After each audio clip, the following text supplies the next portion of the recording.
साजी India team computer institute में आपका स्वागत है। हमारे पास वो है एंड के रूप में। एंड में हमारे पास काफ़ी सारी कंडीशंस अवेलेबल होती हैं और उन कंडीशंस के आधार पे एंड फंक्शन हमको ट्रू या फॉल्स में आउटपुट प्रदान करता है। इसमें ज़रूरी है इस टेबल को समझना। देखिए, एंड को समझने से पहले टेबल समझ लेते हैं। मान लीजिए एक एंड में दो कंडीशंस हैं। अब ये ध्यान रखिएगा, एंड में काफ़ी सारी कंडीशंस हो सकती हैं, 2, 3, 4 जितनी आप चाहें। मान लीजिए इसमें दो कंडीशंस है, पहली कंडीशन 1 और कंडीशन 2। और यदि पहली कंडीशन फॉल्स है, दूसरी भी फॉल्स है, तो आउटपुट आपका फॉल्स रहेगा। इसी तरह से अगर पहली कंडीशन फॉल्स है, दूसरी ट्रू है, तो भी आउटपुट आपका फॉल्स रहेगा। अगर पहली कंडीशन ट्रू हो जाती है और दूसरी फॉल्स हो जाती है, तो भी आउटपुट फॉल्स रहेगा।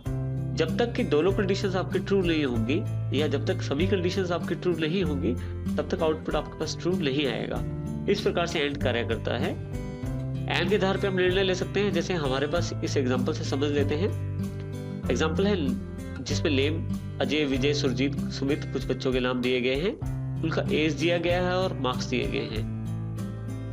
एंड के द्वारा आउटपुट मुझे कुछ इस प्रकार से चाहिए। यहाँ पे डबल क्लिक कर लेता हूँ। देखिए यहाँ फार्मूला अप्लाई है पहले से।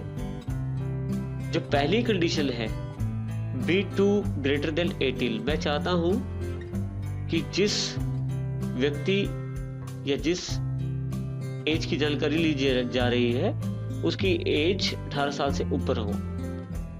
दूसरा कंडीशन है C2 ग्रेटर देन 50, जो मार्क्स हैं वो 50 से ऊपर होने चाहिए। इस प्रकार से एज जो है वो 18 साल से ऊपर होनी चाहिए, जो मार्क्स है 50 से ऊपर होने चाहिए। जैसे ही मैं एंटर करता हूँ, पहला फॉल्स है क्योंकि इसमें एज तो 18 साल से ऊपर है लेकिन मार्क्स 50 से ऊपर नहीं है। इस तरह से दूसरा ट्रू है क्योंकि ये दोनों कंडीशनें पूरी करता है। तीसरे वाला फॉल्स है क्योंकि इसमें मार्क्स कम है 50 से, और फोर्थ वाला भी ट्रू है। इस प्रकार से एंड के द्वारा आप निर्धारण कर सकते हैं ट्रू या फॉल्स का। लेकिन ट्रू या फॉल्स के आधार पे आप निर्णय लेना चाहते हैं तो इसके साथ साथ आपको इफ का प्रयोग भी करना पड़ेगा। देखिए, हम इसको इफ के एग्जाम्पल के द्वारा आप समझते हैं। इसी जो एग्जाम्पल है इसको इफ के द्वारा समझ लेते हैं। जो हमारे पास फॉल्स या ट्रू आंसर उपलब्ध हुए हैं, अगर मैं इफ के साथ उसे रिलेट कर देता हूं, डबल क्लिक करके इसको चेक करते हैं। अगर मेरे पास D16 जो है, यानी कि जो आउटपुट मेरे पास अवेलेबल हुआ है एंड में, वो अगर ट्रू रहता है तो कैंडिडेट सिलेक्टेड आउटपुट माना जाएगा। और अगर वो ट्रू नहीं होता है D16, तो जो आउटपुट है वो नॉट सिलेक्टेड माना जाएगा। इस प्रकार से दोनों में से एक आउटपुट मेरे पास अवेलेबल हो जाएगा। ये एंड पे आधारित है कि कौन सा आउटपुट हमें मिलता है। जैसे हम एंटर करते हैं, पहला नॉट सिलेक्टेड है क्योंकि हमारे पास यहाँ ट्रू अवेलेबल नहीं है। इस तरह से दूसरा कैंडिडेट सिलेक्टेड है, तीसरा नहीं है, चौथा सिलेक्टेड है। इसका अर्थ ये हुआ कि इसके आधार पे मैंने निर्णय लिया कि जिस व्यक्ति को मैं काम पे रखना चाहता हूँ उसकी एज 18 साल से ऊपर हो और उसके मार्क्स 50 से ऊपर हो। यदि ऐसा हो जाता है तो मेरे पास वो सिलेक्शन में आ जाएगा, नहीं तो नहीं। इस प्रकार इसलिए वो डिसीजन हमें आउटपुट के रूप में दिए हैं। इसमें देखिए एक एग्जांपल से हम इसे और समझ लेते हैं। हमारे पास यहाँ पे इफ और एंड को इकट्ठा कर दिया गया है फंक्शन को। यदि सेम एग्जांपल है जैसा पहले हमारे पास उपलब्ध था। यदि मैं इफ वाले सेक्शन में डबल क्लिक करूं जहां रिजल्ट अवेलेबल है, तो यहाँ देखिए जहां कंडीशन थी जिसमें ट्रू फॉल्स को कंपेयर किया जा रहा था, वहां मैंने डायरेक्टली एंड के फार्मूले को ही लिख दिया है। अब ध्यान रखिएगा, एक इक्वल ही चाहिए होता है जब फार्मूला लगाते हैं। एंड के आगे इक्वल लगाने की जरूरत नहीं है। इसके पश्चात उसी प्रकार से दो आउटपुट, एक सिलेक्टेड और एक नॉट सिलेक्टेड। अब एंड जो है हमें ट्रू या फॉल्स का आउटपुट देगा और उस आउटपुट के आधार पर सिलेक्टेड और नॉट सिलेक्टेड डिसीजन आपके पास अवेलेबल हो जाएंगे। और जैसे आप एंटर करते हैं आपके पास आउटपुट अवेलेबल हो जाएगा। इस तरह से आप एक फार्मूला को दूसरे फार्मूला के इनसाइड रख के भी प्रयोग कर सकते हैं। इस तरह से आप एंड फंक्शन का प्रयोग कर सकते हैं।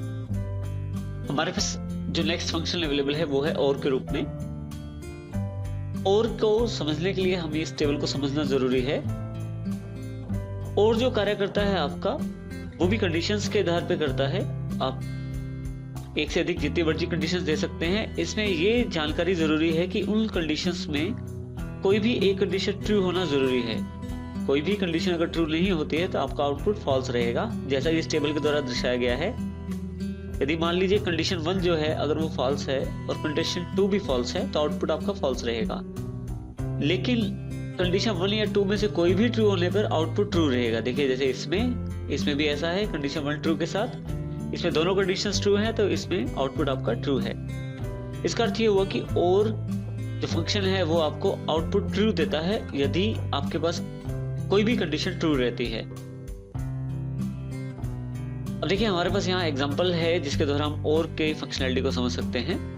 हमारे पास कुछ स्टूडेंट्स के नाम दिए गए हैं, मार्क्स दिए गए हैं, जिसमें 2 टेस्ट हुए हैं हमारे पास, टेस्ट 1 और टेस्ट 2।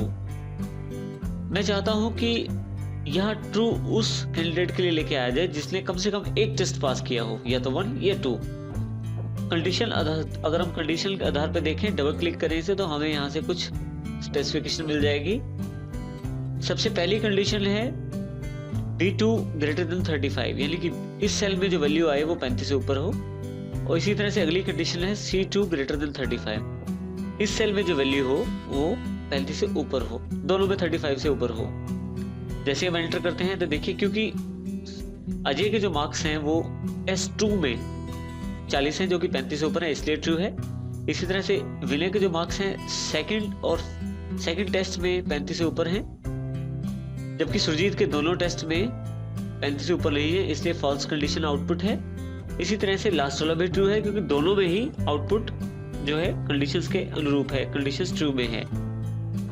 अब यदि यहाँ इसके आधार पर कोई निर्णय लेना चाहता हूँ तो मैं इसको इफ के साथ अटैच कर देता हूँ इसी एग्जांपल को। यदि आप देखें जो ट्रू या फॉल्स हमारे पास उपलब्ध हुआ है उसके आधार पे, बिल्कुल जैसे एंड में था, बिल्कुल उसी आधार पे हम काम कर रहे हैं यहाँ पे। D16 यानी कि और वाले अगर सेल में आपके पास ट्रू आउटपुट आता है तो जो कैंडिडेट है आपका सिलेक्टेड हो जाएगा क्योंकि उसने दोनों में से कोई ना कोई टेस्ट पास किया है। और यदि फॉल्स आता है यानी कि दोनों टेस्ट में फेल है वो, तो नॉट सिलेक्टेड आ जाएगा आपके पास।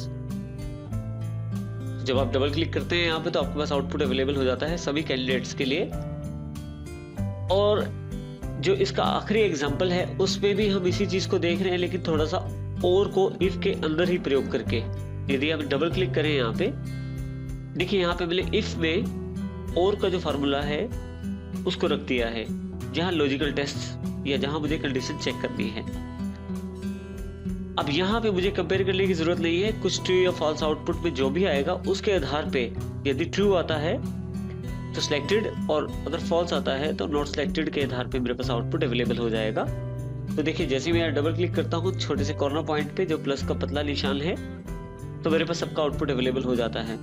तो इस प्रकार से और फंक्शन का प्रयोग कर सकता हूँ उन कंडीशंस को चेक करने के लिए, और इसके साथ इफ फंक्शन का प्रयोग भी किया जा सकता है उन कंडीशन को चेक करने के लिए जिसमें ट्रू या फॉल्स के रूप में आउटपुट चाहिए हो।